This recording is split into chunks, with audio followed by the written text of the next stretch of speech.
Hi there, welcome you all to Easy Walk to English Grammar, and today we are here with direct and indirect speech basics. Let's,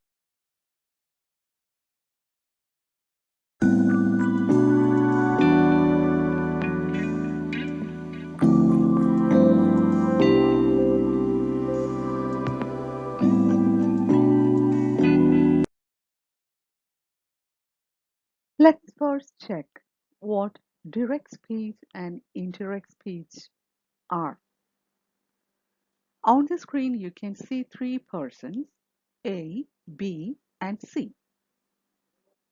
And it's clear that the person A is speaking directly to the person B.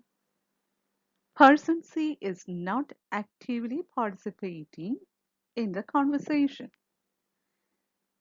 Before moving forward, let me tell you, it doesn't matter if person C participates in the conversation or not. I just introduce a situation. That's all.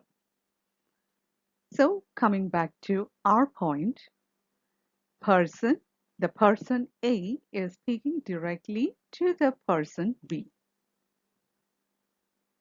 Thus, we can say that what the person B listens to or hears from the person A is called direct speech because the person B listens to the person A directly.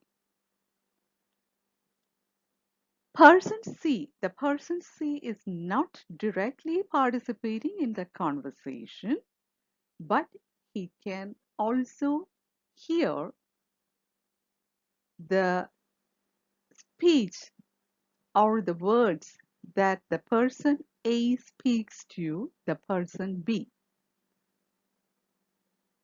What conclusion can we come to here?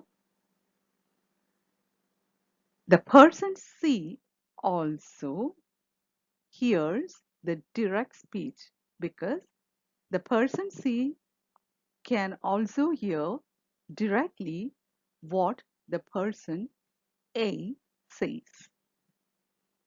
So, dear friends, I hope you understood what direct speech is.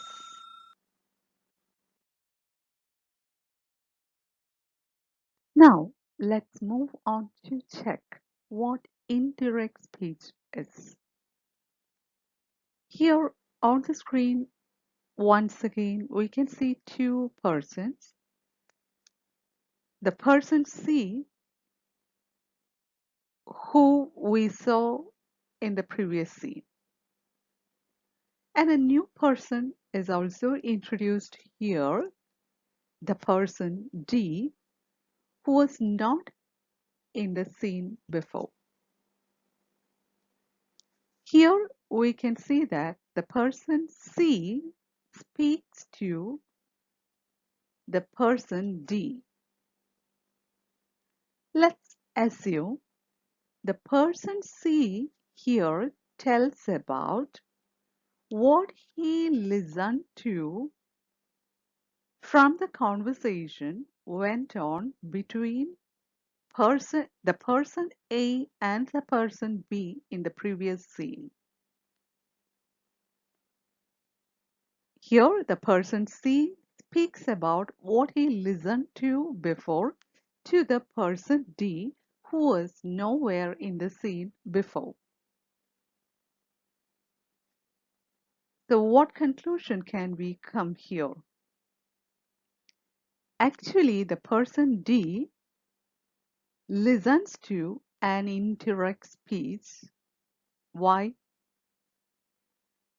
Even though the person C is directly speaking to the person D now, the person C is not telling anything new.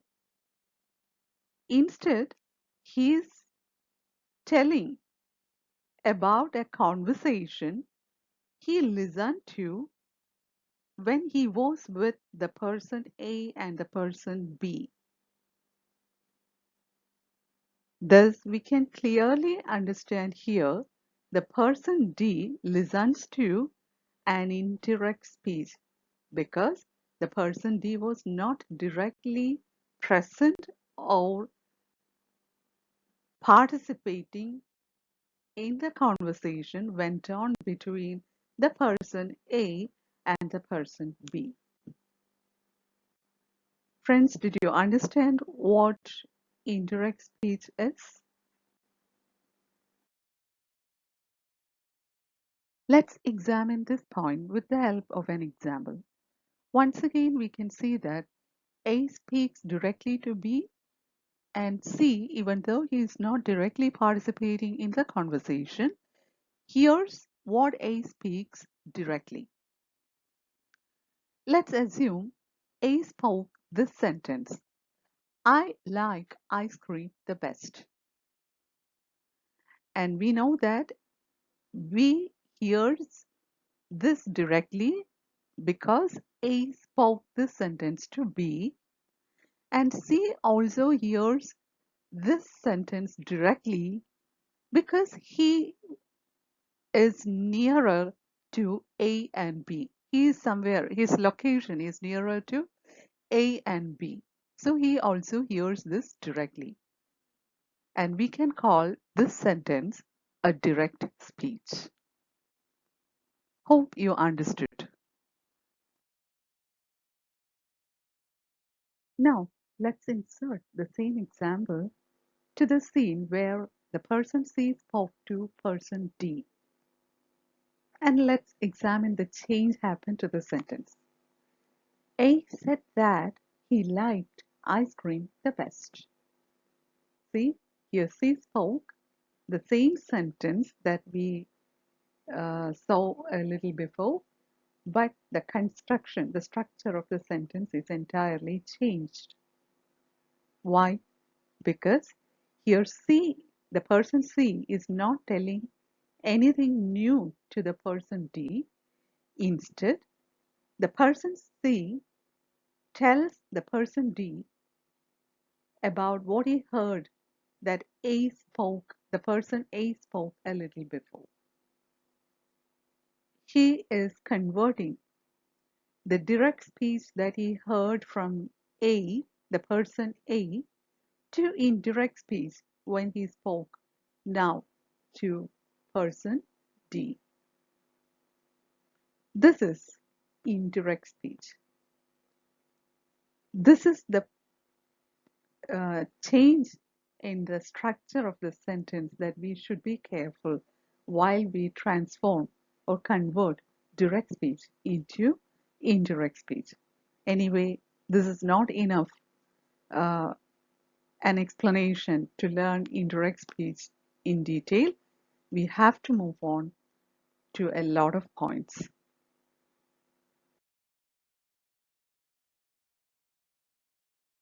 Dear friends, a short break. Did you find the video useful so far?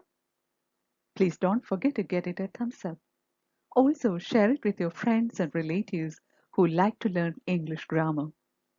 And if you haven't subscribed to the channel so far, please consider subscribing to it and hit the bell icon for a prompt notification.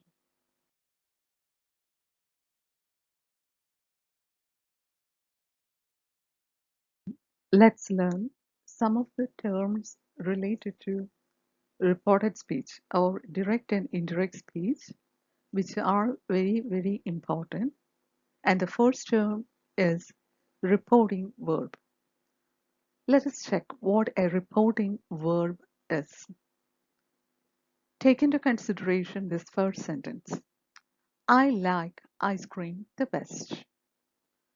Here we can see one verb is there and it is like and it is in present tense. We already learned that this sentence is in direct speech. Let us check the indirect speech of the same sentence. A said that he liked ice cream the best. Here we can see that two verbs are there First is said and the second is liked. Here we are just considering the first verb said. Said is the reporting verb here and it is in the past tense. Friends, do consider we are just giving focus to the first verb in this sentence. It is in past tense and it is called the reporting verb. Let us check why we call it a reporting verb. What are reporting verbs?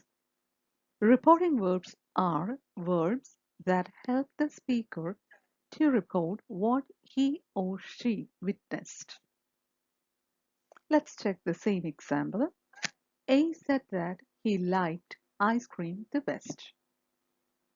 Here we can see two verbs, said verb 1 and liked verb 2. Said is the reporting verb. Why? That particular verb helped the speaker to report what he witnessed. The real verb in the sentence comes later, but without the help of this reporting verb, one cannot introduce an indirect speech. So the verb that helps us to introduce an indirect speech is called a reporting verb. The other verb is just the verb in the direct speech converted into indirect speech.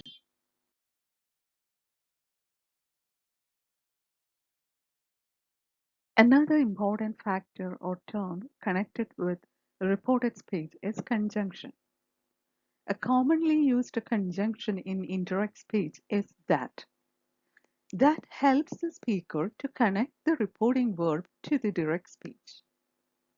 Let us take into consideration the same example. A said that he liked ice cream the best.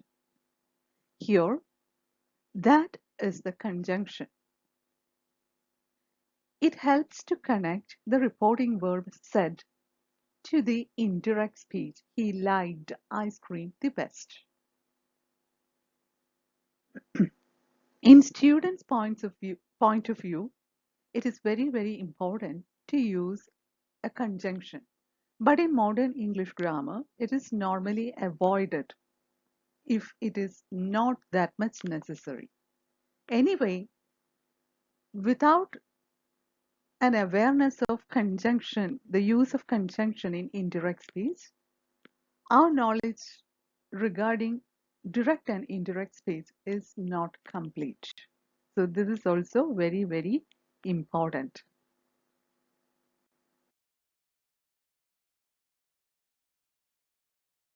These are the primaries to be known about direct and indirect speech.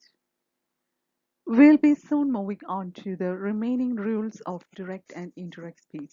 For the time being, we have to wind up. Friends, if you found the video useful, please don't forget to get it a thumbs up.